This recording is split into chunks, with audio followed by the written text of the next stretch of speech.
பாரதிய ஜனதாவை எதிர்க்கிறீங்களா? திமுக தலைவருக்கும் கூட்டணி கட்சி தலைவருக்கும் சொல்கிறேன், இதே காவிரி நதிநீர் பிரச்சனை வந்தது, உச்சநீதிமன்றம் ஒரு தீர்ப்பை வழங்கியது. அந்த தீர்ப்பை அமல்படுத்துகின்ற பொழுது மத்தியில் இருக்கின்ற பாரதிய ஜனதா அரசு காலம் தாழ்த்தியது. பல முறை நாங்கள் கூட்டணியிலே வங்க வைச்சோம். அப்பொழுது பாரதிய ஜனதா கட்சியோட கூட்டணியில் இடம்பெற்றிருந்தோம். அந்த காலகட்டத்தில் கூட 22 நாட்கள் நாடாளுமன்றத்தை ஒத்தி வச்சோம். 22 நாட்கள் நாடாளுமன்றம் நடக்கல.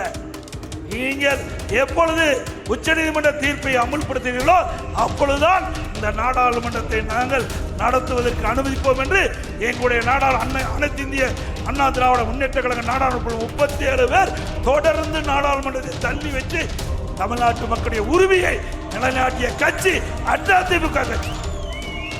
ஒரு திட்டத்துக்காவது ஏதாவது நாடாளுமன்றத்தை ஒரு நாள் உண்டால தள்ளி வைக்க முடியுமா?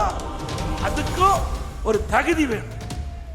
அதிமுகவை பொறுத்த வரைக்கும் மக்களுக்கு பிரச்சனை என்று சொல்லுகின்ற பொழுது அதை முன்னிறுத்தி அதை சாதிக்கக்கூடிய திறமை தில்லு அதிமுக கட்சிக்கு தான் இருக்குது, அதிமுக அரசுக்கு தான் இருக்குது.